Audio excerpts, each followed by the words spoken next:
नमस्कार मित्रांनो, स्वागत आहे तुमचं आसान भाषा में या यूट्यूब चॅनेलवरती. तर आजच्या लेक्चरमध्ये आपण ट्रान्सफॉर्मरच्या इफिशियन्सी या सिरीजवरचे पुढचे क्वेश्चन्स आपण पाहणार आहे. तर लास्ट लेक्चरमध्ये आपण 4 क्वेश्चन्स पाहिले होते. क्वेश्चन नंबर 5 हा दिलेला आहे. Eddy current loss is given by. Eddy current loss कोणता फॉर्म्युला आहे? तर पीई म्हणजे eddy current loss is equal to KE म्हणजे eddy current constant into F into BM raise to X. Eddy current loss is equal to KE F square BM square. Option C, eddy current loss is equal to KE into F square BM square T square D I square R. जसं तुम्हाला सांगितलं I square R हा copper losses असतो, त्यामुळे हा तर option नाहीये. जसं तुम्हाला सांगितलं हा पहिला ऑप्शन हा तर हिस्टेरिसिस लॉस आहे. ठीक आहे, हा हिस्टेरिसिस लॉस आहे, त्यामुळे हा पण आन्सर नाहीये. आता राहिला ऑप्शन बी आणि सी. तर ईडी करंट लॉसचा फॉर्म्युला आहे K E into frequency square into BM म्हणजे मॅक्झिमम फ्लक्स डेन्सिटीचा स्क्वेअर इंटू टी स्क्वेअर. तर आपला आन्सर आहे option number C. Eddy current loss काय असणार आहे हे तुम्हाला मी व्हिडिओमध्ये पुढे सांगणार आहे, तर व्हिडिओ पूर्ण बघा तुम्ही. तर question number 6, eddy current loss can be minimized by. Eddy current loss हा कसा मिनिमाइज करतो? ठीक आहे, तर ईडी करंट लॉस हा क्वेश्चन बघण्यापूर्वी आपण ह्याची थोडीशी थिअरी बघूयात की ईडी करंट लॉस नक्की होतो कसा काय.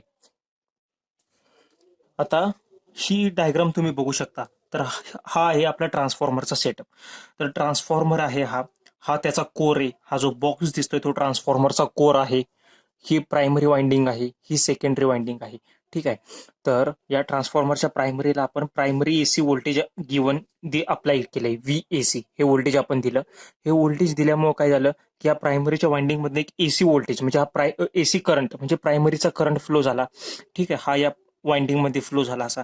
ठीक आहे, तर हा वाइंडिंग मध्ये फ्लो झाल्यानंतर या इथं प्रायमरीला एक व्होल्टेज इंड्यूस झालं E1. आणि त्याचमुळं म्हणजे काय होतं की हा जो एसी करंट आहे हा फ्लो झाल्यामुळं या ट्रान्सफॉर्मरच्या कोरमध्ये हा जो कोर आहे त्याच्यामध्ये फ्लक्स सेटअप होतात. ठीक आहे, हे मॅग्नेटिक फ्लक्स हे अल्टरनेटिंग फ्लक्स असतात. कसे? अल्टरनेटिंग फ्लक्स सेटअप होतात या ट्रान्सफॉर्मरच्या प्रायमरी वाइंडिंग मध्ये. तर ते फ्लक्स या प्रायमरी वाइंडिंगला लिंक झाल्यामुळे इथं प्रायमरीचं व्होल्टेज E1 इंड्यूस झालं. ठीक आहे, आता हा फ्लक्स हा कॉन्स्टंट इन नेचर असतो आणि हा पूर्ण ट्रान्सफॉर्मरच्या कोरमध्ये सेटअप होतो. त्यामुळे हा फ्लक्स ज्यावेळी सेकंडरी वाइंडिंगला लिंक होतो, ठीक आहे, या सेकंडरी वाइंडिंग N2 ला लिंक होतो, त्यावेळी ते पुन्हा एक EMF इंड्यूस्ड होतो. तो EMF मी दाखवलाय E2. ठीक आहे, सिमिलरली हे ट्रान्सफॉर्मरची सेकंडरी वाइंडिंग आहे, ही सेकंडरी वाइंडिंग आहे, हे सेकंडरी टर्मिनल्स आहेत. ज्यावेळी जर ह्याच्या अक्रॉस जर मी ते एक लोड कनेक्ट केला, ठीक आहे, किंवा एखादा मी बल्ब लावला, एसी काही लावलं मी इथे इक्विपमेंट, तर इथून एक करंट फ्लो होईल, तो आला सेकंडरीचा करंट. हे तर ट्रान्सफॉर्मरचा बेसिक फंक्शन झालं.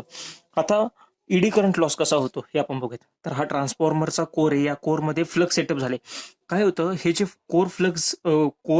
कोरमध्ये फ्लक्स सेटअप झालेले आहेत, हे फ्लक्स हे या वाइंडिंगला लिंक होतातच, त्याचप्रमाणे हे दुसऱ्या कंडक्टिंग बॉडीला पण लिंक होत आहेत. कंडक्टिंग बॉडीला लिंक होत आहेत म्हणजे नक्की कुठे? तर हे या ट्रान्सफॉर्मरच्या कोरला, म्हणजे हा कोर कुठला असतो? स्टीलचा बनलेला असतो. ठीक आहे, सिलिकॉन स्टील, आपण CRGOचा स्टील म्हणतो. ठीक आहे, तर या स्टीलला लिंक होतात किंवा या आयर्न बॉडीला, ट्रान्सफॉर्मरच्या आयर्न पार्ट्सला हे फ्लक्स लिंक होतात. त्यामुळे काय होतं की सपोज इथं जर लिंक झाले तर काय होणार इथे की इथं फ्लक्स लिंक झाल्यामुळं इथं सुद्धा एक EMF इंड्युस्ड होणार आहे. ठीक आहे, म्हणजे आयर्न बॉडीमध्ये किंवा कोरमध्ये इथं पुन्हा एक EMF इंड्युस्ड होणार आहे या कोरमध्ये. EMF इंड्यूस झाल्यामुळे काय होणार आहे की परत इथनं या कोरमधून पण एक करंट फ्लो व्हायला लागतो. आत्ता आपण पाहिलं तर काय, या कोरमध्ये फ्लक्स सेटअप झाला आणि फ्लक्स हे होत होता. ठीक आहे, तर आता फ्लक्स या कंडक्टिंग म्हणजे या आयर्न बॉडीला किंवा या स्टीलच्या कोरला इथं लिंक झाल्यामुळे या स्टीलच्या कोरमधून किंवा ट्रान्सफॉर्मरच्या कोरमधून सुद्धा करंट फ्लो व्हायला लागतो. या पार्टमधून, या पार्टमधनं पण करंट फ्लो व्हायला लागतो. तर हा करंट आहे ना, हा आउटपुटमध्ये काही कंट्रीब्यूट करतो का? तर काहीच करत नाही. ठीक आहे, हा करंट आउटपुटमध्ये कंट्रीब्यूट नाही करत आणि यामुळं ट्रान्सफॉर्मरच्या कोरमध्ये हीट डिसिपेशन होतं. ठीक आहे, तो हीट डिसिपेट करतो करंट I2RT. ठीक आहे, हा लॉस इथं होतो. त्यामुळं तर हा जो लॉस आहे म्हणजे पॉवर कन्झम्पशन एक्स्ट्रा होत आहे ना आपल्या ट्रान्सफॉर्मरच्या कोरमध्ये, काही गरज नसताना तो लिंक होतोय आणि पॉवर डिसिपेशन होते, तर यालाच बोलतात ईडी करंट लॉस, यालाच म्हणतात एडी करंट लॉस. ठीक आहे, तर हा या ट्रान्सफॉर्मरच्या कोरला किंवा आयर्न बॉडीला फ्लक्स लिंक झाल्यामुळं ईएमएफ इंड्युस्ड होतो. ईएमएफ इंड्यूस झाल्यामुळे त्यातनं करंट फ्लो होतो, तर त्या करंटला म्हणतात ईडी करंट. आणि तो करंट मुळे जे लॉसेस होतात तर त्या करंटला बोलतात, त्या लॉसला बोलतात एडी करंट लॉस. ठीक आहे, तर हा झाला एडी करंट लॉस. तर आता हा आपण हे बघूयात की आपण ह्याला मिनिमाइज कसं करणार. तर मिनिमाइज करण्यासाठी आपल्याकडे 2 टेक्निक्स आहेत. ठीक आहे, 2 टाइप्स आहेत की एडी करंट लॉस कमी करण्यासाठी आपण 2 टेक्निक्स यूज करू शकतो. पहिलं काय की आपण हा जो कोर आहे, हा जो बॉक्स आहे किंवा हा कोर, तर या कोरला आपण काय करतो, थीन लॅमिनेशन्स प्रोव्हाइड करतो, लॅमिनेशन्स करतो त्याला. ठीक आहे, थीन लॅमिनेशन्स लावतो. ह्या लॅमिनेशनमुळे काय होतं, आता ही जी लॅमिनेशन असते ह्याचे साईज काय असते, 3 to 4 mm चे असते. कॅम्ब्रिक वॉर्निश मध्ये ते हे केलेले असतात. ते ह्याला लॅमिनेशन प्रोव्हाइड केल्यामुळे ईडी करंट लॉस कमी होण्यासाठी मदत होते. किंवा दुसरं काय करू शकतो आपण, तर हा जो कोर दिसतोय तुम्हाला, हा कोर ट्रान्सफॉर्मरचा, तर या कोरमध्ये आपण काय करतो, सिलिकॉन ऍड करतो, सिलिकॉन ऍड करतो. पण हे जे सिलिकॉन ऍड करणार आहे ना, तो 3 to 4% असतो. फक्त 3 to 4% मध्ये आपण फक्त सिलिकॉन, आपण जास्त नाही ऍड करू शकत. सिलिकॉन ऍड केल्यामुळे काय होतं, हा जो कोर आहे या कोरचा रेझिस्टन्स जो असतो, म्हणजे करंटला अपोजिशन होणार, या कोरमधनं जो करंट फ्लो होईल त्या करंटला अपोज करण्यासाठी कोरचा रेजिस्टन्स आपल्याला वाढवायचा आहे. तो कोरचा रेजिस्टन्स वाढवण्यासाठी आपण सिलिकॉन ऍड करतो त्याच्यामध्ये. ठीक आहे, की जेणेकरून कोरचा रेजिस्टन्स वाढेल, त्यामुळे आपण सिलिकॉन ऍड करतो. पण तो 3 ते 4% करतो आपण. मग जर असं असेल तर आपण मॅक्सिमम का नाही सिलिकॉन ऍड करत, कारण की जर सिलिकॉन ऍड केलं तर आपला कोर हा ब्रिटल होण्याचे चान्सेस असतात. ठीक आहे, त्यामुळे आपण सिलिकॉन लिमिटमध्ये म्हणजे 3 to 4% मॅक्सिमम आपण यामध्ये ऍड करतो, की जेणेकरून कोरचा रेजिस्टन्स वाढला जाईल आणि ईडी करंट कमी होईल, त्यामुळं की कोरचा रेजिस्टन्स वाढला त्यामुळे ईडी करंट कमी होणार आहे. किंवा आपण थिन लॅमिनेशन प्रोव्हाइड करतो, या ट्रान्सफॉर्मरच्या कोरला लॅमिनेशन आपण देतो. तर थिन लॅमिनेशन्स हे 0.3 mm to 0.4 mm एवढ्या साईजचे असतात. ते 3 to 4 mm नाही, ऍक्च्युली 0.3 mm to 0.4 mm चे असतात. हे त्या लॅमिनेशनची साईज असते. आणि दुसरा आपण काय करतो, त्यामध्ये सिलिकॉन ऍड करतो, की जेणेकरून त्याची रेजिस्टिव्हिटी वाढवली जाईल. ठीक आहे, पण ते आपण 3 to 4% मध्येच ऍड करतो, कारण की कोर आपला ब्रिटल बनण्याचे चान्सेस असतात. ठीक आहे, तर ही झाली थिअरी ईडी करंटची. तर तुम्ही हा क्वेश्चन नंबर 6 बघू शकता. तर eddy current loss can be minimized by, जसं बघितलं आपण, युझिंग सीआरच्यू steel no, using thin lamination right, thin lamination आपण वापरतो. त्याचप्रमाणे adding silicon to core material, yes, हे सुद्धा आहे. म्हणजे option number D, B and C. CRG steel आपण नाही वापरत, तो कशासाठी वापरतो, तो हिस्टेरिसिस लॉस कमी करण्यासाठी आपण यूज करतो. तर हा होता क्वेश्चन नंबर 6.